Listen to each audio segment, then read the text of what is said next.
हरिओम। गायत्री आदर्श उच्च माध्यमिक विद्या मंदिर त्योरी के विद्यार्थियों का ऑनलाइन क्लासेस में हार्दिक स्वागत।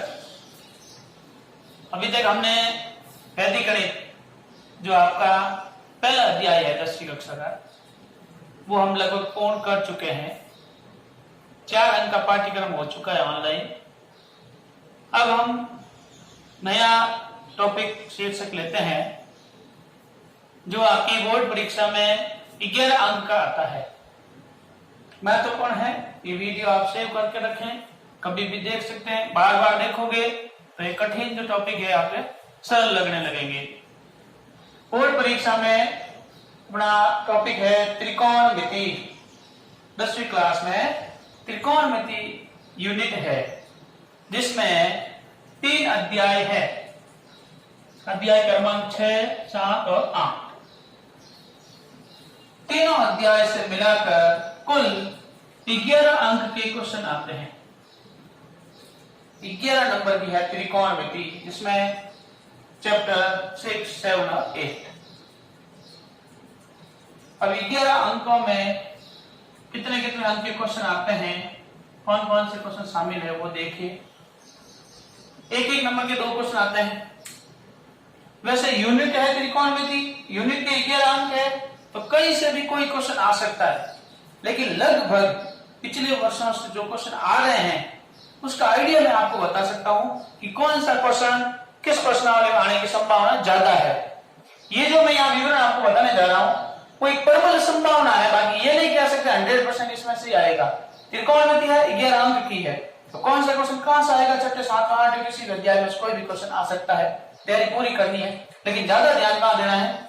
एक अंक के 2 क्वेश्चन और एक क्वेश्चन 3 अंक का और एक 6 अंक। एक नंबर के जो 2 क्वेश्चन आते हैं वो अध्याय 6 और 7.2 में से आते हैं। अध्याय 6 में अनुपात है कोणों का और 7.2 में पूरे कोण अनुपात है, उससे संबंधित क्वेश्चन आए। और 3 नंबर का जो क्वेश्चन आता है वो आता है 8वें अध्याय ऊंचाई और दूरी। इस चैप्टर का नाम है ऊंचाई व दूरी। इनमें से 3 अंक का क्वेश्चन लगभग 90% यही आता है। और एक क्वेश्चन आता है 6 अंक का, 6, 3, 9, 2, 11। 6 अंक का क्वेश्चन आता है वो 27 नंबर पर आता है। क्वेश्चन नंबर है 27, ये क्वेश्चन नंबर है 27। इसमें अथवा में आता है। किस प्रकार आता है, 27वें का अ और ब, ये 27वें का अ और ब, अथवा फिर ये अ और ब। ये तो ये करने होते हैं या फिर ये नीचे वाले करने होते हैं, ये दोनों करने होते हैं या फिर ये दोनों। 3 अंकों में डिवाइड होता है और 6 अंक आता है टोटली। त्रिकोणमिति का 6 नंबर का क्वेश्चन 27 आता है। वो कहां से आता है, लगभग 95% कह सकते हैं आप 7.1 का ही आएगा। 7.1 में सरल समीकरण है त्रिकोणमिति की सिद्ध करने वाली, उसमें से क्वेश्चन बनता है। इसका एग्जाम्पल या फिर ये अपने अभ्यास प्रश्नमाला। तो इस प्रकार 11 अंक की हुई। बोर्ड परीक्षा के लिए आपको समय, यदि आप समय अनुसार काम कर रहे हो तो 22 से 24 मिनट का टाइम त्रिकोणमिति के क्वेश्चनों के लिए देना चाहिए। 4 प्रश्न आता है, 4 प्रश्न आते हैं, एक नंबर के 2, 1, 3 का, और चारों प्रश्नों मिलाकर कुल जो समय लगने वाला है वो 22 से 24 मिनट होना चाहिए। उसमें 6 नंबर वाले क्वेश्चन के लिए 13 से 14 मिनट आपको दे देना चाहिए। तो 6 नंबर वाला क्वेश्चन आप कर रहे हैं 27वां, उसमें 13 से 14 मिनट, 15 से ज्यादा नहीं देना है, अगले क्वेश्चन के लिए टाइम कम पड़ जाएगा। इस प्रकार टाइम मैनेजमेंट हुआ। और अंक कितने कितने होते हैं, कौन कौन सी प्रश्नावली में से आते हैं, किस पे ज्यादा ध्यान देना है, वो आप समझ चुके हैं। अब हम इस टॉपिक का अर्थ समझेंगे।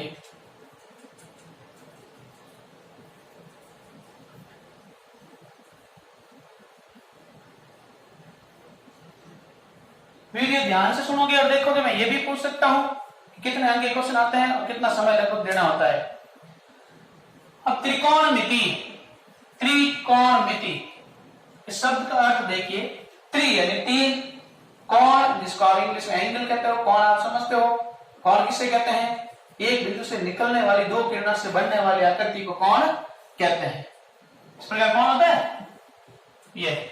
ये दो किरणें हैं, ये पॉइंट है। रेखा गणित में सबसे छोटी आकृति होती है बिंदु। छोटी कक्षा में पढ़ते थे, पेन या पेंसिल की नोक को दबाने से जो आकृति बनती है उसे बिंदु कहते हैं, जिसका आकार प्रकार क्षेत्रफल कुछ नहीं होता है।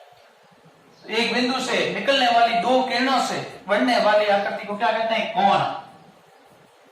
मतलब इसका अर्थ हुआ कोण, एंगल, और इसका मतलब हुआ तीर, तीर, मिति, माप, मेजरमेंट, माप, त्रिकोणमिति, तीन कोणों का माप। अब तीन कोणों से आकृति बनती है उसको कहते हैं हम त्रिकोण। क्या कहेंगे? त्रिकोण। तीन कोणों से बनी हुई बंद आकृति को त्रिकोण कहते हैं। तीन कोणों से बनी हुई बंद आकृति को, ये तीन कोण है ABC, तीन कोणों से बनी हुई बंद आकृति कौन सी? त्रिकोण हुई।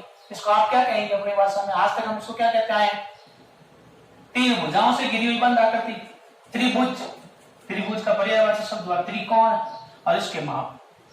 10वीं कक्षा में काफी क्वेश्चन त्रिभुज से संबंधित होते हैं, चाहे आप बिंदु पट करो, चाहे 11वीं प्रश्नावली समरूपता करो, ऊंचाई और दूरी वाली इसमें 8वीं प्रश्नावली करो। त्रिकोणमिति पूरे में त्रिभुज ही काम आता है। त्रिभुज कुल मिलाकर आपके सिलेबस में ज्यादा है, इसकी जानकारी अपने को गहराई से होनी चाहिए। त्रिभुज, सबसे पहले हम त्रिभुज की परिभाषा पढ़ते हैं। त्रिभुज किसे कहते हैं? त्रिभुज किसे कहते हैं? बता सकते हैं ना त्रिभुज किसे कहते हैं? अभी मैंने परिभाषा बोली, तीन भुजाओं से घिरी हुई बंद आकृति को त्रिभुज कहते हैं। त्रिभुज की विशेषताएं, तीन शीर्ष। त्रिभुज में क्या क्या होते हैं? तीन शीर्ष होते हैं। ये हुआ त्रिभुज A, B और C। इसमें तीन शीर्ष होते हैं।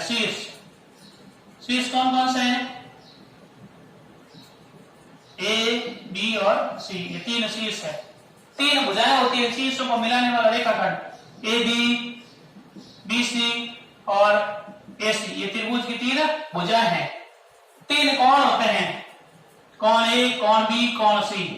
कोण A, कोण B, कोण C। और त्रिभुज में क्या क्या होता है वो हम आगे बढ़ते रहेंगे। माध्यिकाएं होती है, शीर्ष लंब होते हैं, ये त्रिभुज के अंदर खींचे जाने वाले सब रेखाखंड होते हैं। कोणार्धक होते हैं, भुजाओं के समद्विभाजक होते हैं। ये हम आगे बिंदु पर और दूसरे अध्याय पढ़ेंगे। फिर हम बात करते हैं त्रिभुज की परिभाषा हो गई, त्रिभुज की विशेषताएं हो गई। अब त्रिभुजों के प्रकार की बात करेंगे। त्रिभुज कितने प्रकार के होते हैं?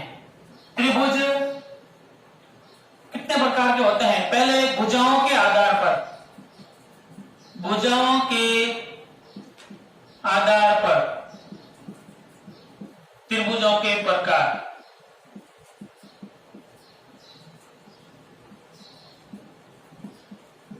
भुजाओं के आधार पर त्रिभुज कितने प्रकार के होंगे? तीन प्रकार के होते हैं। कौन कौन से होते हैं? समबाहु त्रिभुज, समबाहु त्रिभुज। दूसरा होता है समद्विबाहु त्रिभुज और तीसरा होता है विषमबाहु त्रिभुज। अब आपकी कक्षा में कोई परीक्षा में से समबाहु, विषमद्विबाहु, विषमबाहु नहीं पूछेंगे। ये हम इस टॉपिक तक पहुंचने से पूर्व का अभ्यास करते हैं कि आपको कितना कुछ आ रहा है वो हम पता कर रहे हैं, आपका बेसिक ज्ञान जान रहे हैं। समबाहु त्रिभुज, समबाहु त्रिभुज किसे कहते हैं? जिसकी तीनों भुजाएं समान हो। समबाहु, समान भुजाएं, समान भुजाओं वाला त्रिभुज। तीन भुजाएं होती है और तीनों बराबर हो, वो समबाहु त्रिभुज हुआ। एक बात हमेशा ध्यान रखनी है कि समबाहु त्रिभुज का प्रत्येक कोण है वो 60 डिग्री का होता है, मतलब तीनों कोण भी बराबर होते हैं। इसके जो भी होंगे माध्यिका, शीर्ष लंब, ये सब एक ही होंगे, एक ही केंद्र से गुजरेंगे। समद्विबाहु त्रिभुज ऐसे त्रिभुज जिसकी दो भुजाएं बराबर हो, और जब दो भुजाएं बराबर होती है तो उसके सामने वाले कोण भी बराबर होते हैं। ऐसे दो कोण भी बराबर, समान भुजाओं के समूह कोण बराबर, त्रिभुज का नियम है समान भुजाओं के समूह कोण बराबर होता है। तो 9th क्लास में आपने 7वें प्रश्न में पढ़ा था। विषमबाहु त्रिभुज जिसकी कोई भुजा समान नहीं हो, उसमें एक कोण अधिक कोण हो सकता है, विषमबाहु त्रिभुज। इस प्रकार भुजाओं के आधार पर त्रिभुजों के प्रकार हुए। अब हम करते हैं कोणों के आधार पर त्रिभुजों के प्रकार। कोणों के आधार पर त्रिभुज कितने प्रकार के होते हैं?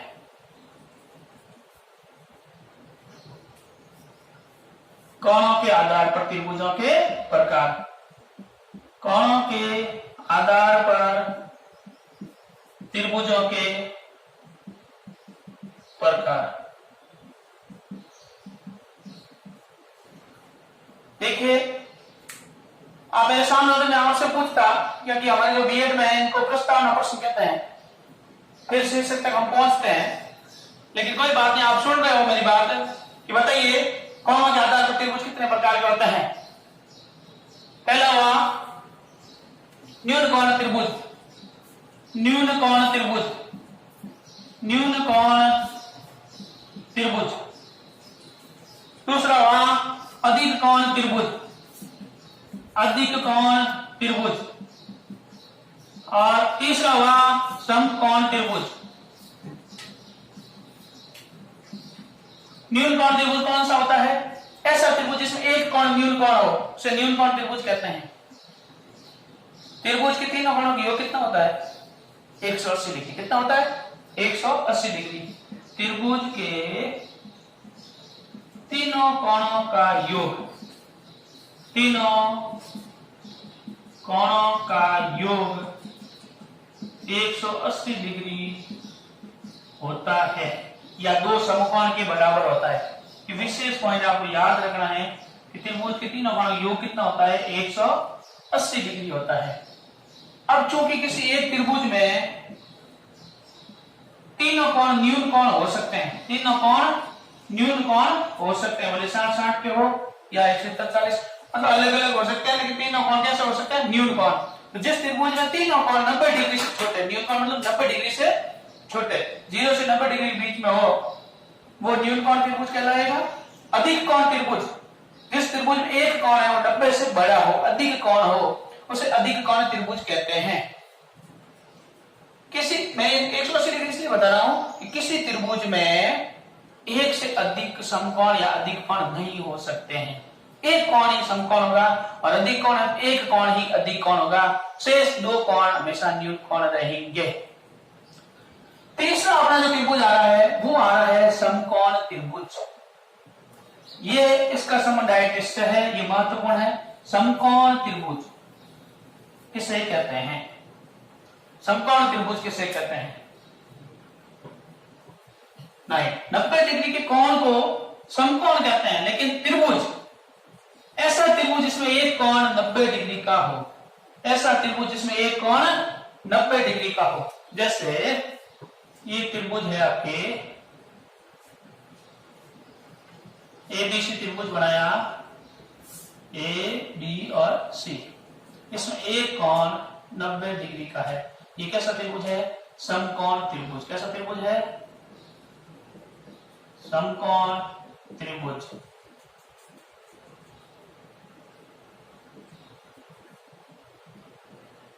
ए बी सी एक समकोण त्रिभुज है, जिसमें एक कोण होगा 90 डिग्री का समकोण, शेष दो कोण हो गए न्यून कोण। ये 90 डिग्री का कोण हो गया। दूसरा न्यून कोण है, न्यून कोण को एक नाम दे देते हैं हम लोग, जिसको हम थीटा बोलते हैं। क्या बोलते हैं? थीटा। थीटा ग्रीक भाषा का एक वर्ण है, अल्फाबेट जैसा एबीसीडी होता है, वैसे थीटा का मतलब यहां हम एक न्यून कोण से लेते हैं, कोण से लेते हैं। कोण का संकेत अक्सर क्या मानते हैं? थीटा मानते हैं। थीटा इस प्रकार लिखते हैं, थीटा। एक थीटा हुआ, एक 90 डिग्री हुआ। अभी मैंने आपको बताया कि त्रिभुज के तीनों कोणों का योग होता है 180 डिग्री। ठीक है, एक 90 हो गया, ये एक थीटा हो गया, तीसरा कितना हुआ? इनको जोड़िए, देखो, थीटा प्लस 90 प्लस कोण ए, कोण ए बराबर कितना हुआ? 180। क्यों? त्रिभुज के तीनों कोणों का योग 180 डिग्री होता है। इसे त्रिभुज कोण योग गुण धर्म कहते हैं। त्रिभुज कोण योग गुण धर्म आप छोटी क्लास में छठी से आगे पढ़ते आए हैं। अतः यहां पर हम ज्ञात करते हैं कोण ए का मान कितना होगा।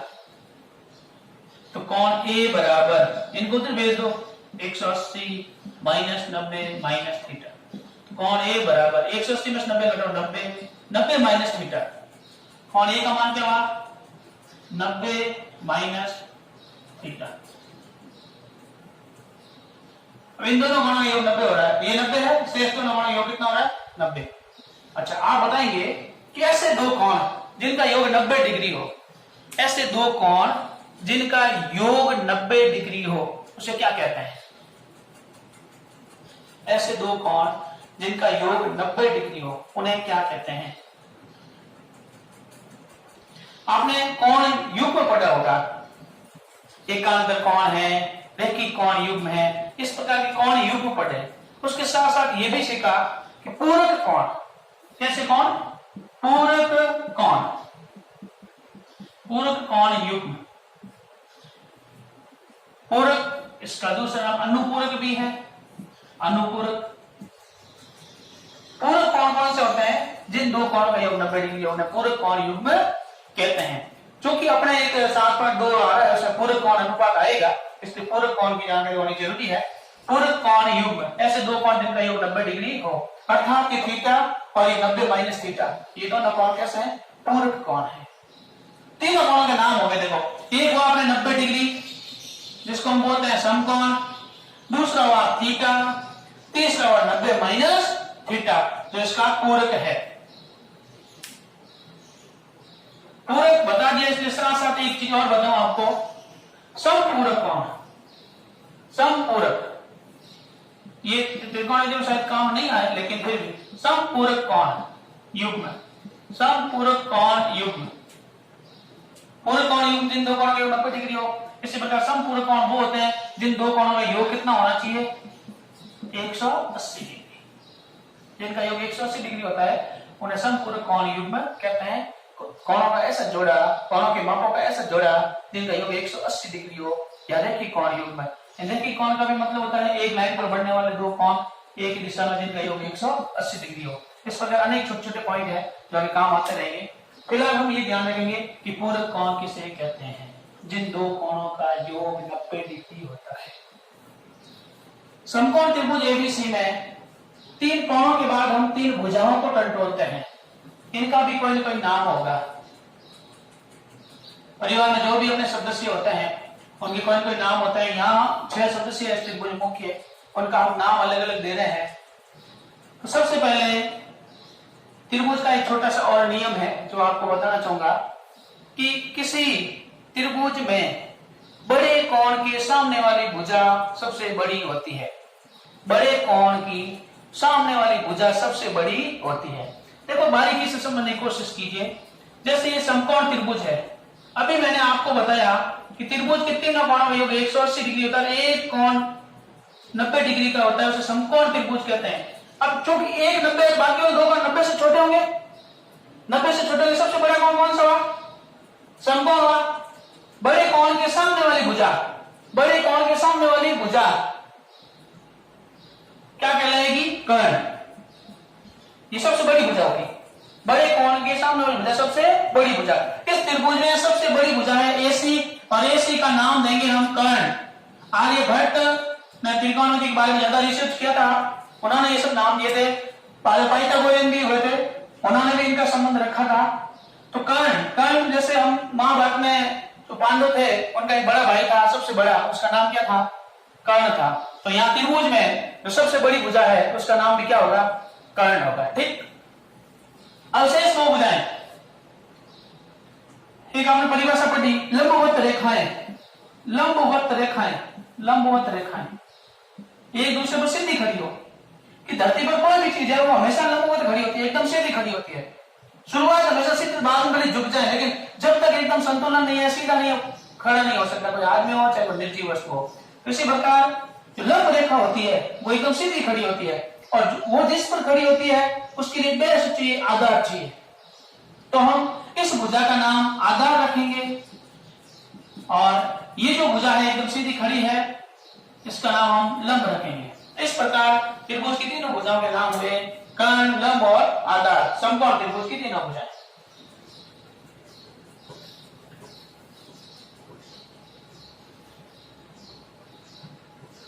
अब इनमें आपस में क्या संबंध होता है? सबसे बड़ी भुजा कर्ण है और कर्ण का वर्ग शेष दो भुजाओं के वर्गों के योग के बराबर होता है। ये हमने पढ़ा था पाइथागोरस प्रमेय में। पाइथागोरस प्रमेय क्या कहता है कि समकोण त्रिभुज में जो कर्ण का वर्ग है वो शेष दो भुजाओं के वर्गों के योग के बराबर होता है। शेष दो भुजाओं के वर्गों के योग के बराबर होता है। तो हम यहां एक बार लिखेंगे पाइथागोरस प्रमेय, या इसको कहते हैं बौधायन प्रमेय। क्या कहते हैं? बौधायन प्रमेय भी कहते हैं। बौधायन प्रमेय क्या है कि कर्ण का वर्ग यानी कर्ण स्क्वायर बराबर आधार स्क्वायर प्लस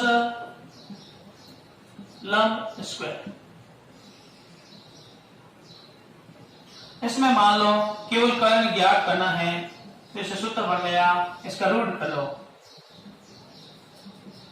आधार स्क्वायर प्लस लंब स्क्वायर का क्या कर देंगे? वर्गमूल कर देंगे, तो कर्ण ज्ञात हो जाएगा। अब चूंकि आधार ज्ञात करना है तो क्या करेंगे? कर्ण स्क्वायर में से लंब स्क्वायर घटा देंगे और इसका वर्गमूल कर देंगे, क्या हो जाएगा? आधार हो जाएगा। अब लंब ज्ञात करना है तो क्या होगा? कर्ण स्क्वायर में से आधार स्क्वायर घटा देंगे और इसका रूट कर देंगे। तो इस प्रकार कर्ण, आधार और लंब जब दो भुजाएं दी हुई तो तीसरी भुजा ज्ञात कर सकते हैं। अब इसमें हमेशा लंब क्या यही रहेगा या परिवर्तन होगा? उसके संबंध में एक चीज लिख दीजिए कि समकोण के सामने वाली भुजा को कहते हैं कर्ण। समकोण की सम्मुख भुजा है वो क्या कहलाएगी? कर्ण कहलाएगी, सबसे बड़ी भुजा होगी। और जो थीटा होगा, थीटा दिया होगा, थीटा की सम्मुख भुजा वो हमेशा लंब कहलाएगी। थीटा की सम्मुख भुजा लंब और शेष तीसरी भुजा जो 90 डिग्री और थीटा को मिलाने वाली होगी उसको हम आधार कहेंगे। थीटा हुआ 90 डिग्री को मिलाने वाली भुजा है वो हमेशा क्या होगी? आधार होगी। इस प्रकार लंब, कर्ण और आधार की पहचान कैसे करते हैं? कर्ण समकोण के सामने वाली भुजा होगी, थीटा लंब, थीटा की सम्मुख भुजा लंब और थीटा और 90 डिग्री को मिलाने वाली भुजा है वो आधार। ठीक है, और इनमें ये संबंध हुआ कि कर्ण का मान क्या करना? आधार स्क्वायर प्लस लंब स्क्वायर। केवल कर्ण क्या करना है? आधार स्क्वायर प्लस लंब स्क्वायर का रूट। देखो इसमें प्लस आता है, छोटी छोटी गलती करते हैं विद्यार्थी, और यहाँ जब आधार ज्ञात करते हैं तो माइनस आता है और लंब ज्ञात करेंगे तो भी माइनस आएगा। एक मैं एग्जांपल देता हूं, हम लोग ज्ञात करेंगे आधार, लंब और कर्ण। जैसे एक समकोण त्रिभुज हुआ P, Q और R, ये समकोण और यहाँ पर हुआ थीटा। थीटा के सामने वाली भुजा लंब होगी, जैसे मान लो ये हो गया 5, ये हो गया 4। ये ज्ञात कीजिए PR क्या होगा। तो चूंकि यहाँ पे PR को पहचानने की जरूरत है, चूंकि PR क्या है? कर्ण है। क्या है? कर्ण। कर्ण ज्ञात करने का सूत्र क्या होता है? PR बराबर होगा कर्ण ज्ञात करने का आधार स्क्वायर प्लस लंब स्क्वायर का रूट। आधार हो गया 4 का स्क्वायर प्लस लंब हो गया 5 का स्क्वायर और इसका रूट। 4 का स्क्वायर हुआ 16, ये फॉर्मूला यहाँ लिखना है, ठीक है। और 5 का स्क्वायर हुआ 25। अब इनको जोड़ेंगे, 25 और 16 कितना हुआ? 41। रूट 41 ही आएगा, रूट 41 ही आएगा। इसको वर्गमूल पूर्णांक बने निकलता है, बने निकालेंगे, इसका ही लिख देंगे वर्गमूल 41। ठीक, एक एग्जांपल और लेते हैं।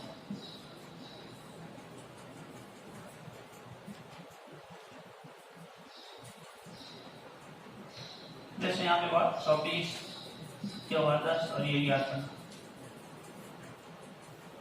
इसमें भी कर्ण है, त्रिभुज हो गया x, y और z, ये ज्ञात कीजिए। तो यहाँ पे x z ज्ञात करेंगे भुजा। तो x z क्या हुई? कर्ण हुई, ये समकोण है और ये थीटा है। थीटा के सामने वाली भुजा लंब। तो 24 का स्क्वायर प्लस 10 का स्क्वायर और इसका रूट है। 24 का स्क्वायर हुआ 576 और 10 का हुआ 100। इनको जोड़ दीजिए 676। 676 का वर्गमूल करेंगे 26। 26 क्या हुआ? कर्ण हुआ। तो 10, 24, 26 ये जो संख्या आ रही है 10, 24, 26, इस प्रकार की जो संख्या होती है ना, भुजाएं होती है ना, उसको पाइथागोरियन त्रिक कहते हैं, पाइथागोरियन त्रिक। इसमें सबसे बड़ी भुजा का जो वर्ग है वो शेष दो भुजा वर्गों के योग के बराबर होता है। इस प्रकार हम कर्ण ज्ञात कर सकते हैं। मान लो इसमें से एक भुजा ये दी हुई नहीं है और ये 26 दिया हुआ है, हम इस सूत्र से आधार भी ज्ञात कर सकते हैं, और आधार दिया हुआ है, कर्ण दिया हुआ, लंब भी ज्ञात कर सकते हैं। आवश्यकता पड़ी जरूर हम ज्ञात करेंगे। इनको आप लिख सकते हैं और याद भी करना है। छोटे छोटे क्वेश्चन बनेंगे आपके जब इस वीडियो का टेस्ट होगा।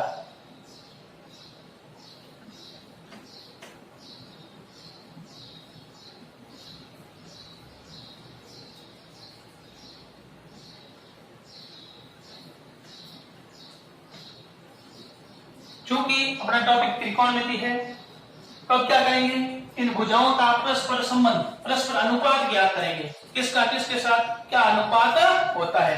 सबसे पहले हम लेते हैं लंब और कर्ण। एक अनुपात होता है लंब और कर्ण का अनुपात, लंब बटा कर्ण, लंब अनुपात कर्ण या लंब बटा कर्ण। दूसरा होगा आधार का कर्ण के साथ अनुपात, आधार का कर्ण के साथ अनुपात। और तीसरा होगा कर्ण का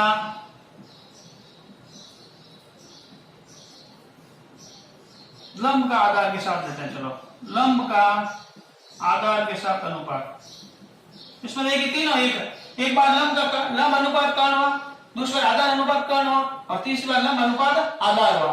तीनों का परस्पर कोई संबंध है, अनुपात है। ये जो तीन मुख्य अनुपात है ये त्रिकोणमिति के अनुपात कहलाते हैं। इनको त्रिकोणमिति की भाषा में क्या कहा गया, हिंदी में सबसे पहले इसमें जिया, कोजिया और स्पर्शजिया, इस प्रकार नाम दिए गए थे, जिया, कोजिया और स्पर्शजिया। इनका इंग्लिश ट्रांसलेट किया गया साइन, कॉस, कोसाइन होता है, कोसाइन साइन होता है, जिया को साइन बोलते हैं, कोजिया होती है कोसाइन,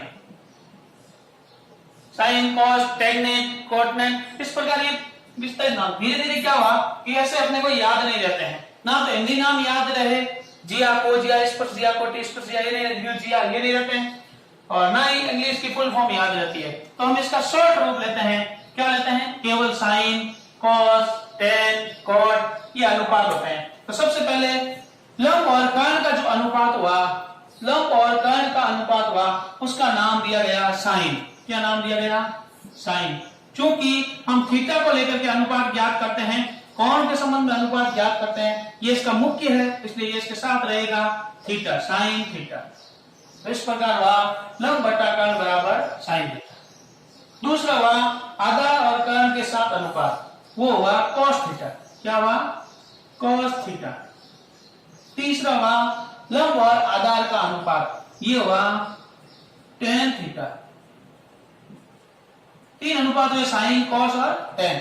जब देखो ये मतलब भतीजा है और ये चाचा है, तो वापस ये चाचा और ये भतीजा, इनका भी तो संबंध हुआ है ना, ए बी का चाचा है तो बी ए का क्या हुआ, है ना, भतीजा हुआ। इसी प्रकार लंब और कर्ण का अनुपात साइन है, आधार और कर्ण का अनुपात कॉस है, और लंब और आधार का अनुपात टेन है। तो पुनः जब आधार और लंब का अनुपात ज्ञात करेंगे, क्या करेंगे, आधार और लंब का, क्या नंबर हुआ, आधार बटा लंब। पांचवा हुआ कर्ण बटा आधार, कर्ण बटा आधार। और छठा हुआ कर्ण बटा लंब, कर्ण बटा लंब। आधार बटा लंब का हुआ कॉट, क्या हुआ, cot theta, COT cot theta. कर्ण बटा आधार का क्या हुआ, सेक थीटा। और कर्ण बटा लंब का हुआ cosec theta, cosec theta, view Kojiya. अब देखिए ये तीन अनुपात सीधे हैं और ये इसके उल्टे हैं, जिसको व्युत्क्रम अनुपात बोलते हैं। क्या बोलते हैं, व्युत्क्रम अनुपात। ये इसके व्युत्क्रम अनुपात है। आपको 6 क्रम से याद रखना है। जब ये 6 अनुपात क्रम से याद रहेंगे तो अपने को सारणी बनाने में या और कुछ करने में बहुत आसानी होगी। क्रम से एक बार मैं वापस लिख देता हूं, sine theta, cos theta, tan theta. ये त्रिकोणमिति का अनुपात है ना, कॉट थीटा, सेक थीटा और कोसेक थीटा। 6 अनुपात में, कितने अनुपात हुए? 6 त्रिकोणमितीय अनुपात है। 3 मूल अनुपात है और 3 इसके उल्टे, कुल मिला के 6 अनुपात के बारे में हम त्रिकोणमिति में चर्चा करेंगे। ये जो 6 अनुपात है भुजाओं के साथ संबंध, इन 6 अनुपात का भुजाओं के साथ जो संबंध है वो ये रहेगा कि लंब बटा कर्ण, आधार बटा कर्ण, लंब बटा आधार, आधार बटा लंब, कर्ण बटा आधार और कर्ण बटा लंब। ये 6 अनुपात है। इनका नाम याद रखना है, sign, cos, tan, cot, sec, cosec. एक बार वापस बोलो आप नाम क्या है? Sign, cos, tan, cot, sec, cosec. क्या नाम है? साइन। पढ़ना आएगा सबको? साइन, ऐसे sign, cos, tan, cot, sec, cosec. ये उच्चारण है इसका हिंदी का, क्योंकि इसका अर्थ नहीं है। जिनको नहीं आया, पहली बार त्रिकोणमिति देख रहे हैं, पढ़ रहे हैं, उनके लिए sine, cos, tan, cot, sec, cosec, SC, TC, SC। SC की TC में SC कैटेगरी लिखेंगे। इस प्रकार आपको sine, cos, tan, cot, sec याद रखना है, कोसेक याद रखना है। 6 अनुपात।